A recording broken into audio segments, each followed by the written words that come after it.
Paano kung tumama ang tinatawag na The Big One earthquake sa Metro Manila? Isipin mo to, ordinaryong gabi, Martes, siksikan pa rin ang EDSA, puno ang mga kalsada ng sasakyan, milyon-milyong tao ang nasa loob ng mga bahay, kondominium at opisina sa buong Metro Manila. Tapos biglang yumanig ang lupa ng napakalakas. Hindi yung karaniwang lindol na 3 segundo lang tapos na, kundi 30 segundo ng walang tigil na pag-uga na hindi ka na makatayo. Bumabagsak ang mga gamit sa paligid mo at naririnig mo ang tunog ng mga gusaling umuuga. Hindi ito science fiction. Hindi ito pelikula. Ayon sa PHIVOLCS at sa pag-aaral ng Japan International Cooperation Agency, may fault line na dumadaan mismo sa ilalim ng Metro Manila na maaaring lumikha ng magnitude 7.2 na lindol. At ang huling beses na gumalaw ang fault na yon ay noong 1658, mahigit 368 years na ang nakaraan. Ano ang mangyayari kapag gumalaw ito ulit? Bago natin pag-usapan kung ano ang mangyayari minuto por minuto, kailangan mo munang maintindihan kung bakit tinatawag itong The Big One. Sa ilalim ng Metro Manila, may isang aktibong fault line na tinatawag na West Valley Fault, isang bitak sa lupa na umaabot ng 121 kilometro mula sa Bulacan sa Hilaga, dumadaan sa Quezon City, Marikina, Pasig, Taguig, Muntinlupa hanggang sa Laguna at Cavite sa Timog. Ang fault na ito ay gumagalaw tuwing 400 hanggang 600 years at ayon sa mga geologists, 4 na malalaking lindol ang naitala sa fault na ito sa loob ng huling 1,500 taon. Ang huling malakas na paggalaw ay noong 1658. Kung ang pinakamababang cycle ay 400 years, ibig sabihin 1658 plus 400 ay 2058. Nasa loob ng buhay natin o ng susunod na henerasyon. Kaya hindi ito tanong ng kung mangyayari, tanong ito ng kailan. At hindi ito basta-bastang lindol. Ayon sa JICA study noong 2004, kung gumalaw ang West Valley Fault at lumikha ng magnitude 7.2 na lindol, ang intensity ng pag-uga sa Metro Manila ay aabot sa intensity 8. Ibig sabihin, hindi ka na makakatayo. Babagsak ang mga gusali at magkakaroon ng malawakang pagkawasak. Pero may mga kwento muna akong isasalaysay sa'yo. Mga totoong nangyari dito sa Pilipinas para maintindihan mo kung ano ang ibig sabihin ng ganitong lakas. June 3, 1963. Bandang 7:30 p.m., Corpus Christi noon. At sa loob ng Manila Cathedral sa Intramuros, umaawit ang mga pari at mga batang koro habang daan-daang mananampalataya ang nakaupo sa loob ng simbahan para sa misa. Tapos, biglang yumanig ang lupa. Sa loob ng 30 segundo, bumagsak ang kisame ng Manila Cathedral sa mga tao sa ilalim. Ayon sa mga ulat noong panahon na iyon, narinig ng mga rescuer ang mga boses mula sa ilalim ng mga gumuhong bato. May mga pari at batang koro na buhay pa at tumatawag ng tulong. Sinubukan nilang padaanin ng tubig gamit ang mga nasirang tubo ng organ pero hindi ito umabot. 3 araw bago nila nahukay ang mga bangkay mula sa gumuhong Manila Cathedral. At hindi lang ang simbahan ang bumagsak. Sa buong Intramuros, 46 na pampublikong gusali ang nawasak. 25 pa ang malubhang nasira. 570 na kabahayan ang bumagsak at 531 pa ang naiwan na parang guguho na rin. Sa kabuuan, 1,172 gusali ang nawasak o malubhang nasira sa buong Kamaynilaan. Ang lindol na iyon ang dahilan kung bakit lumipat ang tirahan ng Gobernador General sa Malakiang Palas dahil gumuho ang dati niyang palasyo sa Plaza Mayor. 400 na tao ang namatay at 2,000 tao ang nasugatan. Noong panahon na mas maliit pa ang populasyon ng Maynila kaysa sa isang barangay ngayon sa Quezon City.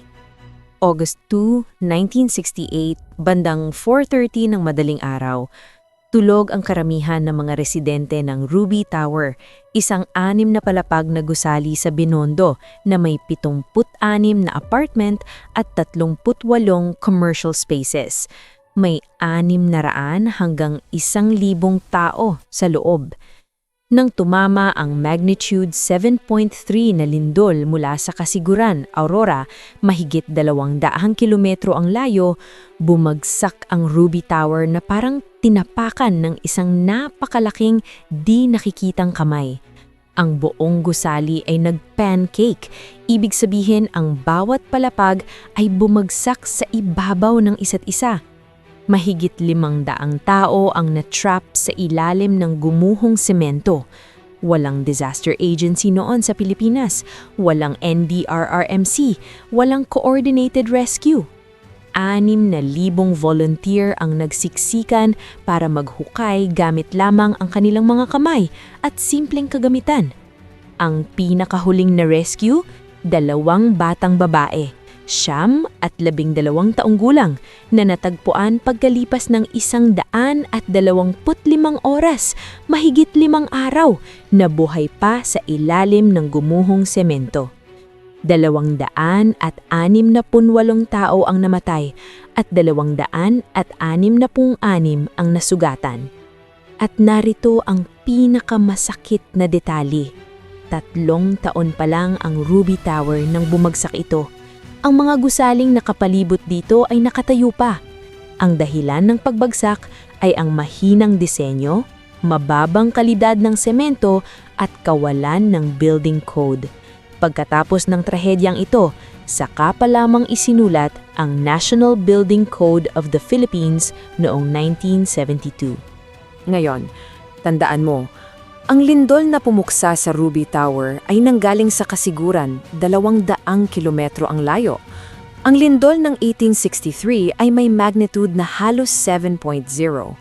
Ang Big One na pinag-uusapan natin ay magnitude 7.2 at ang epicenter ay nasa mismong ilalim ng Metro Manila.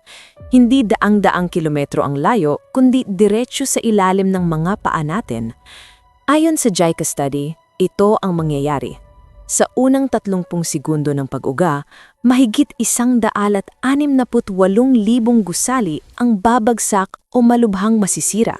13% ng lahat ng residential buildings sa Metro Manila. 339,000 bahay pa ang bahagyang masisira.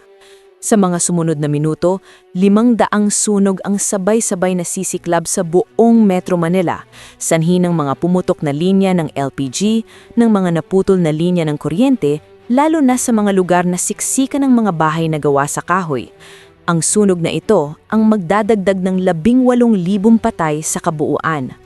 Ang mga kalsada, hindi na madadaanan. Ang EDSA, C5 at iba pang pangunahing daan ay matatakpan ng mga gumuong gusali. Ang mga tulay sa Pasig River at Marikina River ay maaaring bumagsak.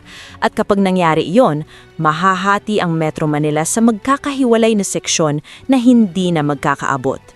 Ang mga ospital, puno na agad.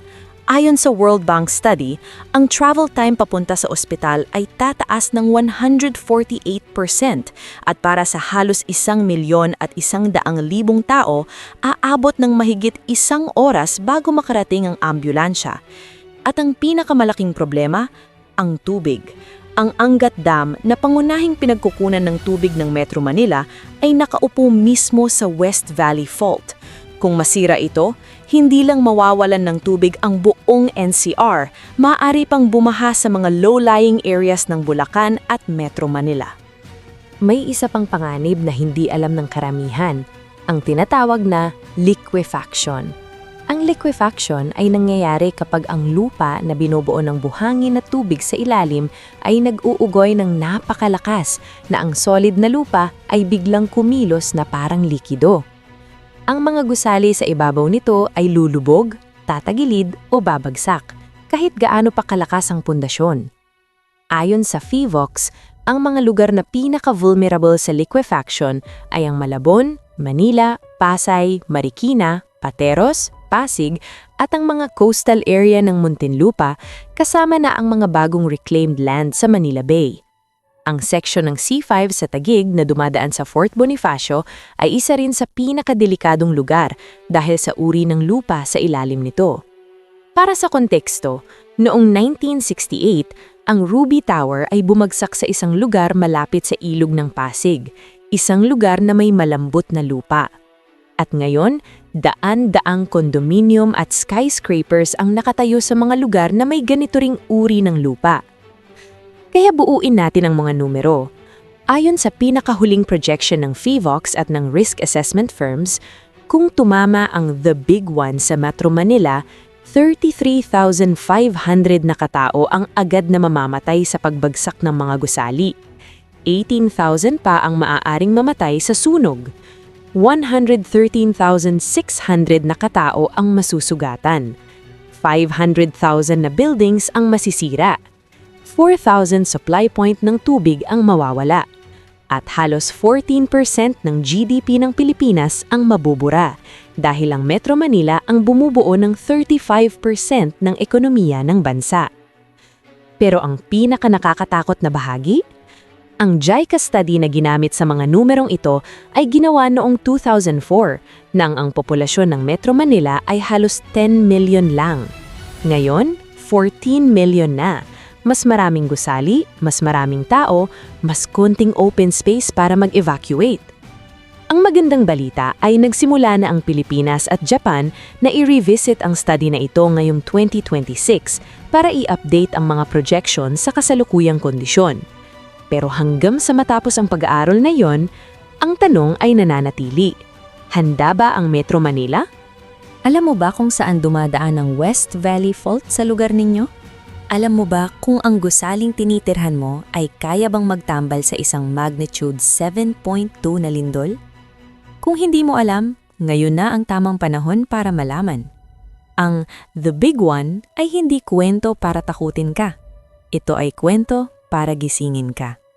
Ito si Ate Mika at dito sa Pinoy What If, sinasagot natin ang mga tanong na sana hindi mo na kailangang sagutin sa totoong buhay. Mag-subscribe ka at i-on ang notification bell para hindi ka maiwanan. At sa susunod na episode, paano kung ang Mayon Volcano ay ginawa ng Vesuvius sa Pompeii? Paano kung naging Pompeii ang Albay? Alamin natin. Kita tayo sa susunod.